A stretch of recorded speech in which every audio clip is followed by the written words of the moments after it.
Salut, aujourd'hui je vous parle d'un livre qui s'appelle Demain j'aurai 20 ans. C'est un récit autobiographique d'Alain Mabankou, auteur congolais contemporain. Il est né en 66 à Pointe-Noire. Pointe-Noire, une ville du Congo où se situe le roman. Alors, ça a été édité par Gallimard en 2010, est-ce que je l'ai déjà dit, mais aussi par Folio. Alors, le roman a reçu le prix Georges Brassens aussi en 2010. Georges Brassens qui est présent dans l'histoire.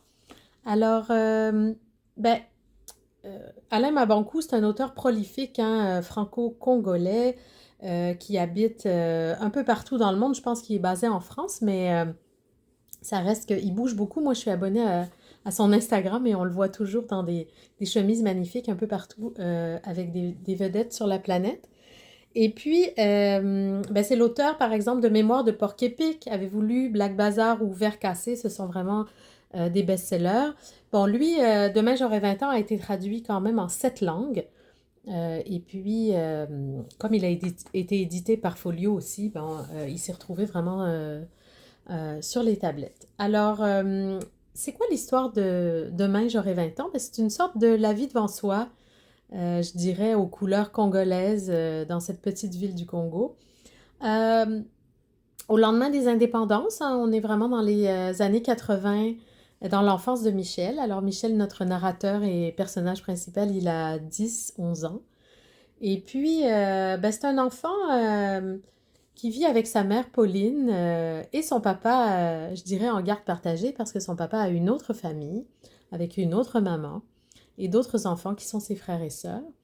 Le papa Roger, lui, il travaille dans un grand hôtel de la ville et il ramène toutes sortes de choses, des livres, un radiocassette de son travail, où il côtoie quand même des touristes, des gens qui voyagent. Alors, il ramène un peu, c'est ça, de, de toutes ces choses à la maison qui vont influencer Michel, qui vont vraiment le faire réfléchir et lui donner une culture ben, qui n'est qu'à lui.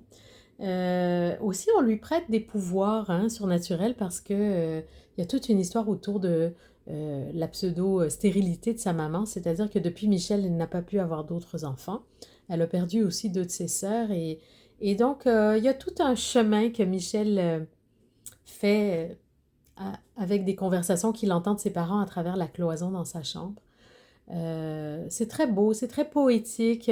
Moi, j'adore suivre les enfants dans leur quête identitaire et dans la reconnaissance. En fait, c'est une visite hein, des souvenirs de l'auteur, mais à travers Michel, on a vraiment l'impression de tenir la main à un enfant puis de découvrir. Ben, en plus, pour moi, c'est un pays inconnu, le Congo. Alors, à travers Michel, j'ai l'impression de visiter, de découvrir cet ailleurs ben, dans la tête d'un enfant, hein, dans son chemin. Alors, c'est très, très beau. C'est une très belle littérature, très douce et en même temps très vive, hein, très colorée. Ce sont des souvenirs incandescents, propres à l'enfance, hein, où on vit les émotions toujours très fort. Donc, il y a aussi tout le contexte, hein, tellement bien raconté par Alain Mabankou, cette vague de communisme qui a déferlé sur l'Afrique après les indépendances.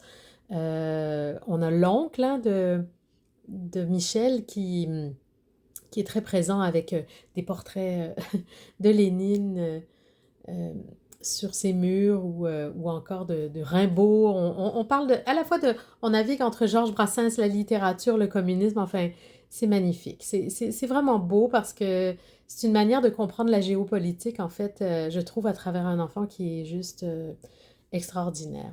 Beaucoup d'humanisme, beaucoup d'hommages justement à la littérature, à la musique, etc. Donc, pour moi, c'était un très haut niveau de bonheur, beaucoup de joie, beaucoup de douceur. Évidemment, moi, j'ai passé une partie de mon enfance au Niger, en Afrique de l'Ouest. Alors, je ne peux pas imaginer que c'est exactement la même chose que le Congo, mais il me semblait qu'il y avait de l'écho à mes propres souvenirs. En plus, moi, j'étais en Afrique de l'Ouest à l'âge du narrateur, de Michel. Et c'est certain que à la fois les joies et les sensations, hein, tout le paysage sensoriel de ce qu'il voit, de ce qu'il ressent, de toute cette musicalité qui vit à travers l'enfance, ben, ça résonnait vraiment dans mes propres souvenirs. Alors, il y a quelque chose de réconfortant de marcher dans les pas d'un enfant, même si ce qu'il vit n'est pas toujours facile et tout rose. Donc, c'est cette espèce de récit entre la tendresse et une certaine forme de douleur et de renoncement qui fait partie aussi du parcours de grandir, hein, de chercher sa voie et d'abandonner certaines illusions de l'enfance. Alors, c'est très, très beau et pourtant ce n'est pas vraiment tout rose. Demain, j'aurai 20 ans chez Gallimard ou chez Folio, d'Alain Mabanckou. Donc, c'est une lecture que je recommande, vraiment que j'ai beaucoup aimée. Je vous dis à bientôt pour un autre livre.